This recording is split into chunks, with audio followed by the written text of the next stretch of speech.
নমস্কার। সংগ্রামী যৌথ মঞ্চের পক্ষ থেকে আজকের এই যে ফেসবুক লাইভ আমাদের শহীদ মিনার অবস্থান মঞ্চ থেকে, সেখান থেকে স্বাগত জানাচ্ছি সকলকে। আজকে সুপ্রিম কোর্টে আমাদের ডিএ মামলার শুনানি ছিল এবং দীর্ঘদিন পরে যেসব তাবড় তাবড় আইনজীবীদেরকে দেখতাম রাজ্যের মানুষের ট্যাক্সের টাকা খরচা করে যাদেরকে দাঁড় করানো হতো, সেই মুখগুলোর বদল ঘটেছে সরকারি পক্ষের আইনজীবীদের বক্তব্যের মধ্যেও।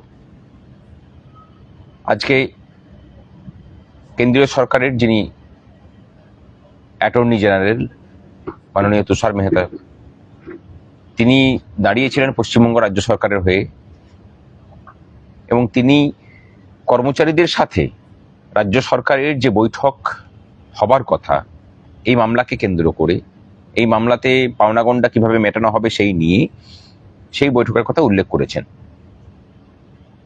1 তারিখে বৈঠকটা পিছিয়ে গিয়ে 30 তারিখের পরিবর্তে 1 তারিখে হয়েছে। 1 তারিখ বিকাল 5টার সময় 14 তলায় নবান্নের যে সভাঘর আছে কনফারেন্স রুম, সেই কনফারেন্স রুমে এই সভা হবে। মামলাকারী 4টি সংগঠন, তাদের 3 জন করে প্রতিনিধি এই আলোচনা সভায় উপস্থিত থাকবেন। আজকে শুনানি চলাকালীন একটা বিষয় আমরা বুঝতে পারলাম যে সরকার পক্ষ অফিসিয়ালি যে স্ট্যান্ড সুপ্রিম কোর্ট আজকে পেশ করেছেন, সেখানে কিন্তু আমূল বদল আমরা লক্ষ্য করতে পেরেছি। এটা নিশ্চয়ই কর্মচারী সমাজ দেখেছেন। এর পরবর্তী যে ডেট ঠিক হবে, সেই ডেট ঠিক হওয়া নিয়ে আমাদের আইনজীবী সহ কর্মচারী পক্ষের সমস্ত আইনজীবীরা যখন বলেন যে একটু তাড়াতাড়ি করতে হবে, জুলাই মাসের প্রথম সপ্তাহের দিকে বা সেকেন্ড উইকের দিকে করা হোক, তখন কেন্দ্রীয় সরকারের হয়ে রাজ্যের যে হয়ে যিনি অ্যাপিয়ার করেছিলেন তিনি বলেছেন যে আশা করছি যে এই যে বৈঠক হচ্ছে তার পরবর্তী ক্ষেত্রে সমস্যার সমাধানের জন্য রাজ্য সরকার যেমন সদর্থক ভূমিকা নেবে, আশা করছি সমস্যার সমাধান হবে। আমাদের সাথে মাননীয় মুখ্যমন্ত্রীর আনঅফিসিয়ালি কথাবার্তা হয়েছিল। তিনি বলেছিলেন যে আমাকে একটু সময় দিন, কর্মচারীদের কোনো অভাব অভিযোগ আমি রাখতে দেব না।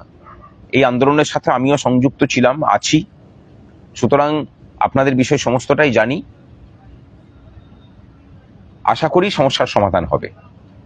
আমরা একটা পজিটিভ আউটলুক নিয়ে আগামী 1 তারিখের বৈঠকে যাব এবং আজকে যে শুনানি হয়েছে সেই শুনানিতে বিভিন্ন পক্ষ যে বক্তব্য রেখেছেন, সেখানে সংগ্রামী যৌথ মঞ্চের পক্ষ থেকেও নচিকেতা যোশীজি ছিলেন, তিনি কথা বলেছেন।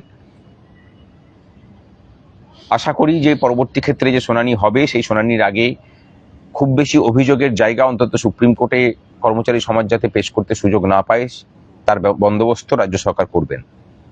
প্রচুর ঘাটতি আগের সরকার করে দিয়ে গেছে। হিসেবের যে গোলমাল করেছে, কোয়ান্টিফিকেশনের যে দায়িত্ব, মোট কত খরচা হবে, কোন কর্মচারীর কত বকেয়া, সেই দায়িত্ব কিন্তু সুপ্রিম কোর্ট রাজ্য সরকারের অর্থ দপ্তরের হাতে দেয়নি। এটা দেওয়া ছিল ইন্দু মালহোত্রা কমিটি, মাননীয় বিচারপতি ইন্দু মালহোত্রা কমিটির কাছে। যখন রাজ্য সরকারের অর্থ দপ্তর, বিদায়ী রাজ্য সরকারের অর্থ দপ্তর সমস্ত দায় দায়িত্ব নিয়ে পড়ে এই কাজটা করে পড়ে একদম জগা খিচুড়ি পাকিয়ে ঘেঁটে ঘ করে দিয়েছিলেন, তখন আমরা ইন্দু মালহোত্রা কমিটির কাছে আমরা চিঠি লিখে বলেছিলাম যে এরকম হিসেবে গোলমাল হয়েছে, আপনারা বিষয়টা দেখুন এবং আপনাদের উপরেই যেহেতু এই হিসেবটা করার দায়িত্ব দেওয়া হয়েছিল, কোয়ান্টিফিকেশনের দায়িত্ব, সুতরাং আপনারা দায়িত্ব নিয়েই কোয়ান্টিফিকেশনের কাজটা করুন। তারা তখন একটা চিঠি লিখে বলেন যে আপনারা কোন ফর্মুলাতে হিসেব হওয়া উচিত সেটাকে এভিটিপিট আকারে জমা করুন এবং আমরা সমস্ত কিছুটা কাজ করে আমাদের সিনিয়র আইনজীবী মাননীয় গোপাল সুব্রমণিয়ামজিকে দিয়ে সমস্তটাকে ভেটিং করিয়ে সেটাকে আমরা এভিটিপিট আকারে জমা করেছি এই মাসেরই গত 5 তারিখে, অর্থাৎ যেদিন রাজ্যে ফল ঘোষণা হচ্ছে। বদল নিয়ে, বদলে যাওয়া সরকার নিয়ে যখন আপনারা আনন্দে আত্মহারা, তখনও কিন্তু আমরা সেই আনন্দের মধ্যেও আমাদের নিজেদের অবস্থান, আমাদের নিজেদের দাবি দেওয়ার কথা ভুলে যাইনি। আমরা কাজ করে গেছি। আমরা আশা করি ইন্দু মালহোত্রা কমিটির সাথেও আমাদের বৈঠক হবে। তার আগে চাই যে আগামী 1 তারিখের যে বৈঠক, সেই বৈঠক ফলপ্রসূ হোক, সরকার সদর্থক পদক্ষেপ গ্রহণ করুক, সকল স্তরের কর্মচারীদের যে বকেয়া, সেই বকেয়া মেটানোর জন্য পদক্ষেপ গ্রহণ করুক এবং এই বৈঠক শুধুমাত্র এই ডিএ মামলা কেন্দ্রিক না হয়ে আমাদের অন্যান্য যে দাবি দাওয়া, শূন্য পদে নিয়োগের যে রূপরেখা, সেগুলোকে নিয়ে অস্থায়ী কর্মচারীদের যে দুর্দশা, সেই কথাগুলোকেও যেন বলার অবকাশ আমরা পাই, সেই আবেদনই সরকারের কাছে আমরা রাখছি।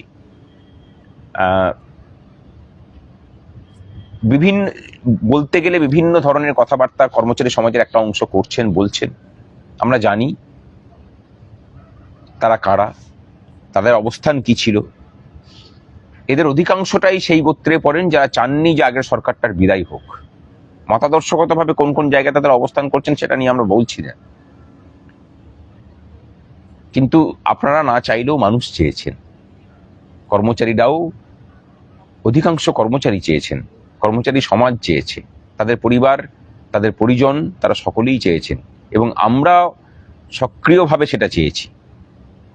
কোন রাজনৈতিক দল আসবে সেটা না চাইলেও আগের সরকারের বিদায় অন্তত চেয়েছে নিজেদের পেশাগত স্বার্থে, ভবিষ্যৎ প্রজন্মের শিক্ষার অধিকারের সুরক্ষিত করার স্বার্থে, তাদের সরকারি চাকরিতে তাদের যোগদানের অধিকারকে সুরক্ষিত করার স্বার্থে, অস্থায়ী কর্মচারীদের জীবন যন্ত্রণা দূরীকরণের স্বার্থে। আপনাদের যে ভূমিকা আগের সরকারের সময় ছিল সেফটি ভালভের, সেই ভূমিকাটাকে একটু বদলে নিয়েছেন, বদলে নিন। আমরা কিন্তু আমাদের জায়গাতে অবিচল আছি। সকল দাবি দাওয়া নিয়ে আমাদের যাপসীন লড়াই, সে লড়াই চলছে, চলবেও। আমরা প্রতিদিন লড়াইটাকে যাপন করি। আমার পাশে চন্দন আছে, চন্দন চ্যাটার্জি আমাদের অন্যতম নেতৃত্ব, সে কিছু কথা বলবে। নমস্কার। গোটা বিষয়টাই আমাদের মুখ্য কনভেনার ভাস্কর ঘোষ বলেছেন। আমি দু একটি কথা বলছি। এই মামলাতে যখন আমরা যুক্ত হই বা আমরা যখন লড়াইটা শুরু করি, তখন কিন্তু অনেকেই বলেছিল যে সংগ্রামী যৌথ মঞ্চ মামলার পার্টিই নয়, তারা মামলার নামে টাকা তুলছে, তারা কিছুই করবে না, তারা টাকাটাকে নয়ছয় করছে। আমাদের নামে অভিযোগ করা হয়েছিল, আমাদেরকে কাঠগড়ায় তোলা হয়েছিল। আমরা কিন্তু সেদিনও বিচলিত হইনি।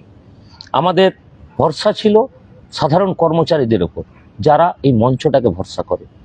আজকে সংগ্রামী যৌথ মঞ্চের পালকে মুকুটে আরেকটি পালক সংযোজন হয়েছে।